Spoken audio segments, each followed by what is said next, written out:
All right, Dave, we are back again. Welcome, welcome. Thank you. Very excited to be here. I'm glad you're with us, Dave. We are here every Wednesday, 11 a.m. Central Time. I'm trying to get my camera looking right, but welcome. I want to know how it is there because people watching have no idea the misery you are experiencing right now. It is summer. It is Memphis. It's 95, 96 degrees outside, and we have no air conditioning. So yesterday we went through 98 degrees, how hot it got during one of my webinars yesterday here in my office. That's where all the equipment is. Today we do have someone finally able to get out here this afternoon. Hopefully they can fix it. Already up past 90 today. I don't know. I guess living in Puerto Rico and not having power for 50 days during the hurricane, during time that it was just as hot, maybe prepared me for it, but still it's no fun. No fun to just have sweat dropping off of you, get done, all your clothes are just dripping wet. And you're on the top floor, so you get all the heat from the home straight up to where you are. Yeah, it's like 80 downstairs. So not that it's great, but it's not miserable down there. But yeah, yesterday afternoon, 98 degrees when I left here after a 2-hour presentation. So hoping we get it done before we hit there again, 91, 92 right now. But it is a hot one. I guess I should have brought my swimming trunks and my swim shirt today, yeah. But I didn't get it out. Well, Dave, I think a perfect title for our show today is Sweating with the Oldies. So if we can do that, we could get started and just be great. We just need Richard Simmons. Was that his name? We need to get him in here helping us out. Yeah, I don't have his contact, but if you do, we'll get him on the next show. Yeah, that would be awesome. Well, we want to thank everyone for joining us live and those on replay. Thank you so much for being here with us today. If this is your first time, welcome. We are always here talking retirement. And so I brought on Dave Hall, our retirement expert, to come on and answer your questions, at least give you some good advice and make sure you're taking some action. I think that's the thing we really want to help you understand today is that it's all about taking action and making a change. Right, Dave? It absolutely is. It's not about just educating ourselves. It's getting that education so we can use it effectively to help us get where we need to be. And so what I've done is I put together a list of questions that have come in online or come in through our website, social media, webinars, and we take all of those questions, we put them together, and then we get those questions for you here, Dave. And if you are live and you have a question, please go ahead and get that in our chat, and we'll do our best to get those coming in. In fact, Dave, I've got Gary here joining. Let's give a good hello to Gary. Yeah, Gary, the tears can finally stop, man. I haven't seen you for a couple of weeks. We were in Vegas last week, close to you. Didn't get a chance to connect, but glad to have you with us again. Always great to have you up and joining us these mornings when we do these live events. Yeah, Gary, always great to see you, and thank you so much. And if you do have questions or do have comments, go ahead and put those in the chat, and we'll do our best to get those answered in between all the questions we have today. Dave, I hope that's not my audio ringing on your side there. If it is, I'm sorry. I've tried to adjust it. I don't hear it. Maybe it's my fan in the background. Could it be that's causing some audio issues? Yeah, well, we've got it figured out, so I hope that it doesn't continue. But in case you do hear that, put it in the chat also and let me know, and we'll go ahead and see if I could reset that at some point. All right, Dave, if you're ready, I do have our questions for today. I'm going to throw some questions out. Again, as always, as you're watching live, go ahead and submit your questions in here. But Dave, are you ready? Yes. Okay, let's go ahead and get my first question on the screen here. This is from McKenna. McKenna is a CPA, and the question is, I'm going to max my 401k out before the end of the year. What type of retirement account should I contribute towards next?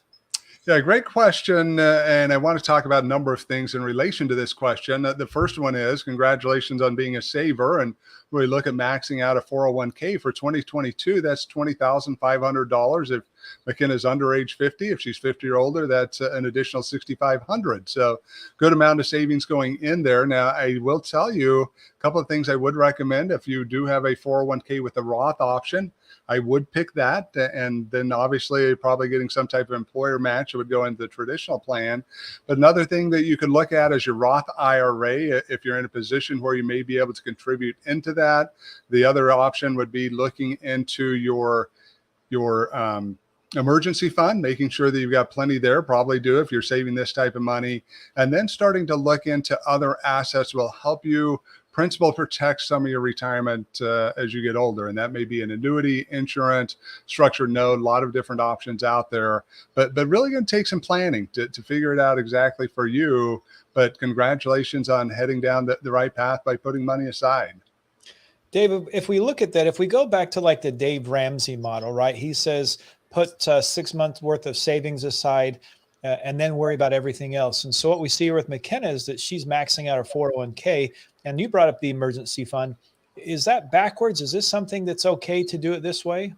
Well, what she definitely want to do is to get the employer match. So she definitely wants to do that. In fact, there are times where we wouldn't recommend that she do any more than that. There are some challenges with 401k plans we often don't think about. One of the biggest ones is that you may not be able to get that money out until you either leave that job or hit retirement age. Hard to believe that your money could get locked up, but if they don't have in-service distributions, that money's locked up into the 401k, which usually has limited investment options. So you may not even have the best investment options for yourself going throughout your investing years. So again, some things we'd want to be very careful with. Would need to understand that plan better, how it works. But yeah, it can be a challenge. And Dave, you also brought up the Roth option, which we talk about several times on the show. And for McKenna, again, how does she find out if she has this? I mean, we've talked about making sure they go to someone in their HR. And if not, they've got to figure out an option to really take advantage of the 401ks to have that Roth option available. Yeah, there's really three things if you look at. Let me see if I can get the right number of fingers up here. We got three things that we really want to look at. The first one is, do we have a Roth option inside of our 401k? And everyone should have that in this day and age. If you don't, definitely would encourage you to talk to HR and have them try to encourage them to adjust your plan, not only for you, but for everyone else to be able to get that benefit. Number two, you want to be able to put in after-tax contributions. That would allow you to do mega backdoor Roth contributions into the plan if you chose to do so and were not a highly compensated employee. So you definitely want to have that. And then the third one is in-service distributions. So if you can figure out those three, and if your plan has those three, you can really maximize what you're doing inside that plan. If it's missing any of those, may have some issues in regards to using your 401k as a great investment tool for yourself when you look at your future retirement. Dave, those are some great recommendations. And let's move down to my next question I have here from Courtney. So Courtney is age 68. For my required minimum distributions, if I took more out my first year, would I get a credit of the average for the second year towards my RMDs? It sounds like a good option if you look at it, but unfortunately, usually when you're dealing with the government, good options aren't what happens, and you won't. Basically, whatever you distribute each year, you've got to hit the max. If you go above and beyond that, that's on you. Next year, it resets to whatever that is. And it's going to go up 3.65% is what it would be in 2022 for a 72-year-old. If you're older than that, that's going to slightly go up until you're going to hit 14, 15, 16% once you get into your 90s. Dave, and what are these required minimum distributions? We talked about these several times, but there may be somebody on here for the first time that says, I'm just not familiar with the RMDs and what this really means. Yeah, it's the government's way to ensure that you're paying your taxes. So they're going to make you at age 72, once you hit April 1st of the following year, once you reach age 72, you've got to have been start taking out these required minimum distributions that are going to last throughout the rest of your life to ensure that you've got not only income coming out that's going to get taxed from a R&D standpoint, but for many of you, also going to create taxation on your Social Security. It'll create provisional income. So it's the IRS's way to ensure that that tax revenue doesn't just get lost or build up, that they're going to get their share of it as you go throughout your retirement years. Well, Dave, thanks for answering that additional question. I do want to continue on because we do have a ton of questions to get to you today. And again, if you are joining us live, we would love to have you try to see if we can squeeze one of your questions in as well while we're doing this.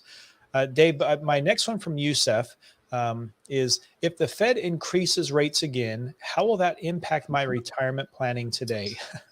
Well, look at what your retirement plan is doing today. I think the Dow's maybe back up. It was earlier this morning, but it got crushed over the last few days because of the fear of rate increases. Folks, we're going to have some tough times. And the planning is, keep the course, keep investing, keep putting money aside. Again, we're dollar cost averaging over time, but also make sure you've got some principal protected assets out there. And far too many people, especially as they get into their 50s and 60s, have all their money in the stock market or the bond market. And if we look at the bond market's been horrible for the last couple of years. Stock market's done great, but now it's crashing. And there's many top economists that are saying it's going to crash even further than where we are. We expect the real estate market to drop off. I was shocked, CR. They have less mortgage applications now. I heard this yesterday, less mortgage applications they've had in 22 years. Wow. Think of how busy the mortgage market was back in 2005 and 6. It was off the charts. Yeah. And to believe that we're and then to think after that, 2008, everything crashes and nobody's buying a home. I mean, if you think of that period of time right there and say, hey, we're less than that, we have lower applications than we had after one of the biggest real estate crashes in the history of America, we got some problems. And it goes clear back to 2000 when we had the dot-com crash.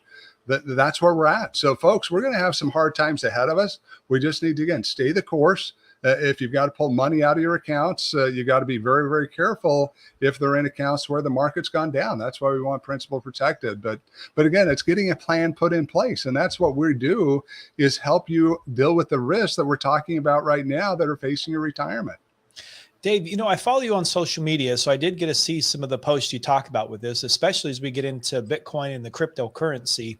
And you're basically saying, can we stomach this? Can we get through all of this in the end? And most people can't. And this was another statistic you look at. And I'm not telling you to go do this. Again, I think we're still going to have some further crashes that go on. But if you would buy in after we hit a bear market, so yesterday we hit a bear market with the Dow Jones, if you'd bought in at that point, historically, people have gotten over 22% rate of return over the next 12 months. Again, once it goes down, that usually it's bouncing back up. Now, I think because of all the things we've talked about, this is not going to look like our standard period of a bear market. We're going to have a recession we're going to go into that's going to affect us even further. But again, we've just got to stay the course, and we've got to make commitments to that and realize that we've got to figure out how to stomach it, or we're going to make the bad decisions. We're going to pull our money out, and then we miss the upside. We took the downside, and then we missed the upside of the roller coaster going back up. Dave, and I love the advice by you saying stay the course, because as you had one of your guests on several weeks ago in that crypto space, I think it was a 4-year cycle that they mentioned as this happens. But again, that's something you have to stay the course. I mean, like you're saying, even if you're in investing, it's something that you have to stay that course in order to make sure that you can get through this. Yeah, I have many people that I know that invest in Bitcoin when it hits 60. Again, everybody's telling them it's going to go to 100, going to go somewhat to $1 million. And maybe at some time it does, but there is a big consensus going on right now. Most of these cryptocurrencies will not make it. There could be a complete dip of 90% in all of them, including Bitcoin, by the time it's done. And then 1 or 2 will actually survive and become viable currencies. Look, can you handle that? I can't. There's no way. Again, I even at 60, if you bought a 60, what's it down now? 23, 24? I mean, you're way under 50% of what you bought it for, and you're just hoping that it's going to come back. And again, when it comes back, CR, the problem is we think, oh, well, we lost 50%. We got to gain 50%. No, you don't. You have to gain 100%. Yeah, you do.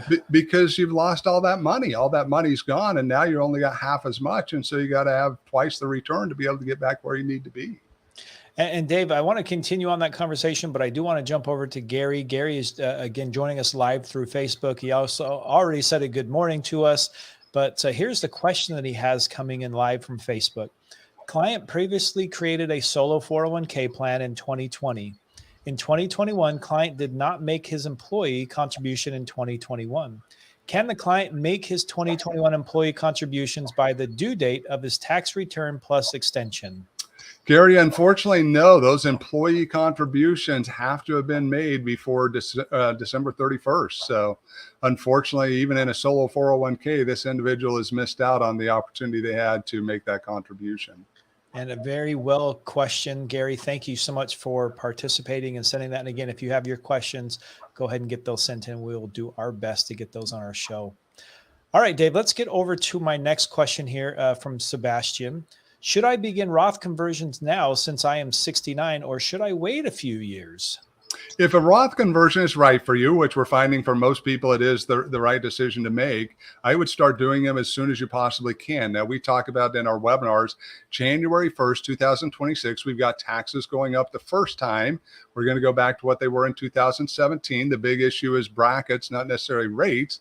only going up 2.6% from where we are now. But the big issue for me is 2030. I talk about it in many of my presentations. National debt's going to be setting somewhere around $60 trillion. Social Security, now they've extended it out. We're 2035. We've been telling people it's 2033. Now we are getting some extension on that. 2035, it's going to be out of funds and only able to pay about 80% of the benefits that people are getting. And Medicare now is 2026. The Part A is running out. So again, I think 2030 becomes a much bigger issue, but the sooner we can get that done. And again, if you're 69, doing it over time, you do need to look at your IRMA issue that you may have with your Medicare. Obviously, it could be taxation on your Social Security you may or may not be dealing with now as you're doing those conversions. So a lot of planning that needs to go in there, but I would recommend sitting down with an advisor, mapping it all out and figuring out if you can start now to start doing some of those conversions. Dave, how do you know if a Roth conversion is good for you? I mean, if I'm in my 50s, how do we look at this to make sure I'm going to make the right decision? It has nothing to do with age. It has everything to do with tax rates. What do we expect tax rates to be in the future? And if you believe that they're going to be 1% higher than they are today, Roth conversions make sense. If you don't, which sometimes we run into people that you believe not only maybe tax rates aren't going up, but even if they do, their income is going to be low enough that it's not going to have that much of an impact. And on some people, that's correct. That's an accurate statement. But for most of America, what we're finding is those tax rates, we're just seeing so many things that show they have to go up that we need to prepare for that. But all tax rates, not cash, and not even your tax rate, CR. I will tell you, if you've got IRA assets that you plan to transfer to your children, you also need to look at their tax rates. Make sure that you're not dumping a bunch of money on them that maybe you could pay tax at 24%, dump it on them. They're in their high earning years at 37, and now all of a sudden they're losing way more to the government than they needed to if you would have just done a Roth conversion and got that money into a Roth account and paid the government as little as you had to. Very, very well said. Well, Dave, let's get over to my next one. This is one of the questions I was really excited to get to today. This is from Katie. At 66, my client wants to begin retirement planning. She wants to retire at 72, but has nothing saved. What should be our first move? Wow. This happens. Unfortunately, someone's getting into the game really late. We've seen people who at this age have been able to help solve the retirement issue. But I'm going to tell you a couple things. First thing, you've got to figure out your budget and the amount of money that you have available. You're going to have to cut some costs to be able to save enough to help offset what your Social Security is going to provide. And understand, Social Security is only designed to provide about 40% of your retirement income. Now, unfortunately, 40% of America uses their only source, but yeah, I've got a sister that's living off another sister that's husband just died that's getting some benefits. It's not enough to live off of. They're both struggling financially because it's not enough money to get them where they need to be. So if you look at it from the one side, you got to get a budget and figure out what you have. But then number two, you've got to figure out ways to get excess money. May mean that you start renting out part of your house, Airbnb, so you can get extra money there. Maybe you're doing a side hustle like Rover, where you're watching dogs, you're progressing your career, getting the best job you possibly can, but it's going to require some tight-fistedness and some ability to get as much money in your pocket as you possibly can, because 6 years isn't a long time to be able to accumulate wealth. To, in your situation, may live 20 or 30 years for this client, depending on what their longevity looks like and how healthy they are. So, Dave, you're saying that 40% from Social Security is not going to help me get through all of my healthcare costs and all of my living costs and everything else? No, it's tough. Again, I see it with my sister, just struggling because she just got divorced as well. And so now she's sitting here with a Social Security check that doesn't pay her near enough to really be able to live off of, trying to figure out housing that may work for her in an environment where housing is off the charts, and it just doesn't. You end up using the government resources such as Medicaid and other things to often help with your health coverage. But then oftentimes you got to turn to your church or your family to help you deal with those, especially shock expenses that you may have in your life that you weren't expecting. All of a sudden the engine goes out on your car, transmission goes out, something big happens, maybe your house, you've got a roof that now needs to be replaced. All of those things, many times you're going to have to be paid by somebody else. And Dave, I love your advice of also adding in some side hustles. We've had several people on different podcasts you've had that have gone through Financial Panther, through a couple other guests that talk about the side hustles and how they're still doing those. And even those who find something to do work-wise after they retire, because like you said, that's that's a long period of time to not be working and to think about what you're going to do during that. And we can't take away, CR, the importance not only of side hustle, but even working. If we look at it, I talk all the time about my friend Mike down here at Kroger. He is a miserable man. In fact, it's very difficult many days for me to get him to even stop and talk to me and my boys when we go into Kroger. And there are days that he will. And we have these very awkward conversations and say hi to each other and go through the process. He is a miserable man, but I will give it to him. He is out working. Far too many people, I look at it in my own family, again, dealing with some of my siblings in a situation where they're in a position they can work. They just haven't done it for a decade because of circumstances with spouses or whatever else has gone on in their lives. And they're finding it hard to get back into the workforce, but you just have to do it. That's what life is all about.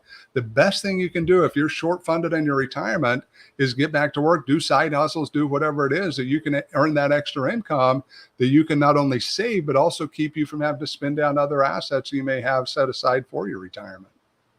And Dave, we'll continue on here. I've got Yvette who's asking a question at age 53. I have a healthy HSA and an annuity, but no long-term care coverage. Should I purchase long-term care insurance also? I do believe that you should have some type of coverage for a long-term care event. Now, that doesn't necessarily mean that you should go out and buy long-term care insurance. Let me give you a couple of thoughts that you can think about as you look through here. And again, I don't know how much money you've saved up. Number one would be to self-insure. If you've got enough money through your annuity, HSA, other savings that maybe you can pay for a $400,000 or $500,000 event by yourself out of your own pocket and are willing to do that. That would be number one. Number two is family members, which I'm not a huge fan of. It just seems to lead to problems inside of families. But then number three, you could look at that annuity. There is a chance that it may have a long-term care rider attached to it that would allow you to be able to get double income if you end up in a long-term care facility. Not saying it does, but something I would look at initially and then see what impact that has. Then you could look, number four, look at a long-term care insurance policy. And number five, what I like better than any of them, especially at 53, if you're in good health, is to look at a life insurance retirement plan. This is a permanent insurance policy with a chronic illness rider. Now, understand sometimes people get confused. We refer to it as chronic illness rider that's solving a long-term care event. The reason is just terminology. So insurance companies can sell these products without people having to be licensed for life or for health insurance as well as life insurance. But the chronic illness rider covers a long-term care event. So number of options out there. So I can't tell you just go out and buy that insurance, but what I would tell you is look at your options and then try to solve the problem. Number one is, and I appreciate where you're heading, is you got to solve the problem and something needs to be done to do that. So Dave, let me get some statistics from you, or at least get some averages. If I was to get into what's my average or my percentage I would get in an automobile accident? Yeah, it's about, if you totaled your car, chances are about 18% of you that would end up using that insurance because you totaled your car. What about homeowners? If something happened, like my house was to burn or something? Yeah, if you have a fire at your house, 3%, and yet everybody has that insurance. Okay, so then what about long-term care? Do I really even need that? Yeah, when you look at it, 35% chance. It's the second biggest risk you have. I used to claim it was the first, and unfortunately it's not. It's now the second, which 35% chance you're going to have a problem. The number one risk, you're going to run out of money, which even worse because you've had a lifestyle you've lived for decades and now all of a sudden you're broke and can't figure out how you're going to pay your bills every month. But 35% chance, and yet CR, only 6% of America has these plans. There's more people that believe in Bigfoot, Sasquatch, Boggy Creek Monster. You and I both know that we've gone to various places, send each other shirts on Boggy Creek Monster. Never going to have a chance to see him. 11% of America believe in something they're never going to have a chance to see, and yet 35% chance we're going to have a long-term care event, and only 6% of us have done anything about it. And Dave, I bring that up because a lot of times we think, I have some type of healthy savings account. I've got an annuity. I really don't need any other option. But you're saying, especially at her age, she may be at the point where it may be a little bit more expensive. But you're saying, hey, if you are serious, you really need to take some time and get into this. Yeah, you really do. And I don't know if she's married or single. I mean, those are things that can play into it as well. If you're married, the big issue with long-term care generally isn't you. Meaning, yes, it can be in the sense that you may be in a facility you don't like, but least you're in a facility. Someone's taking care of you, feeding you, changing your diapers, doing all the things that happen inside those facilities. That's going to get done for you through Medicaid. Problem is you die broke and all of a sudden that spouse has nothing left. So again, you're looking at two issues. One, do I love my spouse enough to prepare and plan for them in case I have a problem, which hopefully you do? And number two, am I okay to be in a facility that's not the facility and probably not looking a lot like your home? Now maybe again, if you've lived on very low means and maybe you're a hoarder or something, and that house just isn't up to par of where it should be. I'm not saying a Medicaid funded facility is going to have junk everywhere, but again, it's not going to be the same care that you could get in a private facility. Dave, if you need long-term care, are you going to put this on your wife and kids, or are you going to end up in the retirement home? No, I'm absolutely not. And we've prepared for it. We've done it both ways. Number one, through a long-term care policy we have on my wife, and then for myself, an insurance policy that would cover it. I'm going into the facility. Again, I'm not going to put this on them. I guess if there's an early phase that my wife is in a position she could help and do some stuff, fine. But I want to go in the facility down the street where I can hang out with Joe and Tim and Susie and have conversations and hopefully have family that come by and visit once in a while, but not have to worry about the headaches my families would have to deal with to take care of that. Now, another option would be to take your home and pay to have people come into your house. But again, I'm a social guy. I want to be out there talking to people, not just locked up in the house and have my wife stop by when she feels she wants to come and visit. So we're not going to expect to find you at home or at Kroger then. We're going to find you at one of those. Nope. Mike and I may be together. Now, he's enough older than me. He may be gone by then, but we may be hanging out together at the same nursing home at that point.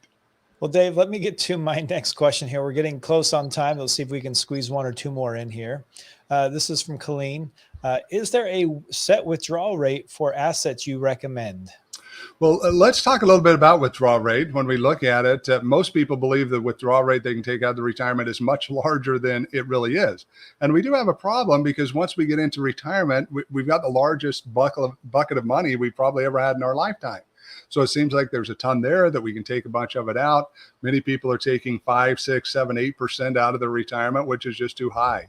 2.5 to 3% is a good standard rate. I will tell you though, with planning, we are seeing many people that are able to get up to 6, 7, maybe even 8% if they've got the right structure in place. So it really is not about the asset individually. It's about what does the plan look like and how have I prepared myself for the various risks I'm going to be dealing with.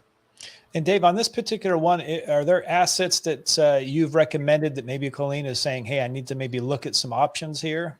Yeah, I mean, again, we've got to look at all the various Roth accounts. So when we look at an IRA, 401k, 403b, whatever options you have available out there, and then we also have got to look at these various insurance products. Remember, we need principal protected income. When we look at it, this is not, we need the assets to be principal protected, but we need income going into retirement. Most of us are not doing it. It's so funny, CR. We spend 40 years of our lives getting a paycheck, most of us, maybe 45 years of our lives. And that's how we live and we love it. And it gives us comfort. And we know on the 15th and the 30th of every month or whatever the case may be, we're going to get a direct deposit in our bank account. And it's wonderful for most Americans. Now, we may lose jobs. We may have companies, I guess, that don't pay us, all these other things that happen. Yet we go into retirement and we think we've got to change all that. We've got to have this big bucket of assets and then somehow figure out how we're going to make it all last to get us through our retirement. I mean, I don't know why more people are not convinced and don't realize that it's far better to just say, look, let me just take a stream of income with my Social Security. Even right now, the market's down 20%, Bitcoin's down 40%, whatever the case is. If I'm getting guaranteed income, I'm getting my $10,000 or $20,000 a month or whatever someone wants. Why do I care? You know what? My check just showed up. Yeah, inflation's going to hurt me a bit, but if I've got inflation adjusted income, I'm not concerned. People just don't realize that. So they stress, they worry, they kill themselves off earlier than they should because they're too concerned about life when they don't have to do that at all if they just structure it correctly. Dave, and I love the passion you have behind that because I feel like that's one thing that people are looking at this different. And you look at this completely different from everyone else because you're here to make sure that they really are taken care of and they're not just going to go into this blindly and you're really making some strong moves with it. Well, when you sit in the chair that I do, and you've had a family that has not done it right at all, and have all destroyed the retirement plans, and then you've sat and watched clients destroy their retirement plans. Again, the best thing, the best thing you can ever do is save enough money for your retirement. The worst thing you can do is lose it.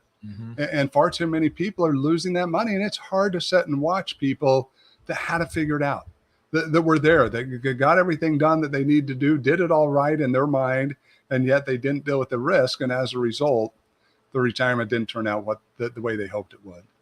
And Dave, it looks like we're just about to our 30-minute mark, which means our show is over. But I do want to see, for those who are watching thinking, Dave, everything you said really speaks to my heart. I love the fact that I need to start taking action. But the problem, Dave, is not a lot of people are taking action. So if they're ready to take action, they feel like today's the day I need to do something. How do we start? How do we move on from this awesome education moment? Yeah, the first thing we want people to do is they've got to get signed up for our Getting Safely Through Retirement course, because I need to educate you. I need you to understand what these risks are and the financial impact they can have. Again, this isn't just Dave Hall saying, look, we got problems, you need to solve them, and let Dave Hall take all the responsibility off your shoulder and deal with that. That's not what I want. I want you to understand your retirement, so that then once you understand what the risks are, the financial impact, the problems they create, then you can work with our team to create a plan that will allow you to get where you need to be, that you understand. I have way too many people come into my office say, yeah, somebody sold me this product years ago. I have no idea what it is, but it never performed well for me. Well, I could have told you when they sold you, it performed well for the guy who sold it to you. He made a huge commission, but it was never going to perform well for you. It wasn't designed to perform well for you. It was designed to perform well for him or her. Well, we need to get in an environment where you understand that product or whatever you're doing well enough that then you can make sure it's going to perform well for you over time. Dave, I love the fact that you bring up that individual idea of a plan, because what works for you may not work for me and may not work for the next person. But I think as you brought it up, it's really important that we each one of these plans that are specific for us, you take action. And I want to remind those, if you are looking to get into the Getting Safely Through Retirement webinar, you can go to our website at retirementriskadvisors.com and click on the events page. We have all of our different classes on there, specifically our Getting Safely Through, and we have several options so you can sign up and join that 2-hour course so you can really get a good explanation in detail of what the retirement should be and what it could look like for you. Absolutely. And you're going to find things that you've not done right. And that's okay. That's the other thing you need to understand, is it's okay that we made mistakes. We just need to learn from those mistakes and try to fix them and do better in the future. And with that, Dave, again, our time has come and gone. And I do have a new guest for you next week, Dave, that's going to replace me for the next 2 weeks. I'll be out of the country. So it'll be exciting to see how your new host does with the show. Well, I'm looking forward to it. Always fun to have you here, but I'm glad you're getting out, having a vacation, something you planned for 3 years now? Is that about how long it's taken you to get this trip actually finalized? Yeah, 3 years. Yeah, and we're ready to go. So I'm excited to see how it goes. But I know you're in good hands, and it's going to be a great show as always. So I can continue to encourage those who are here. Join us every Wednesday, 11 a.m. Central Time, to jump on and be part of the show. And let your friends know, because this is a great show to come on and ask those questions. If they're talking to you at the water cooler or anywhere else, it's like, hey, come on and get your question answered by Dave. Absolutely. All right. Well, thanks again. And we'll see you guys again next week. Bye.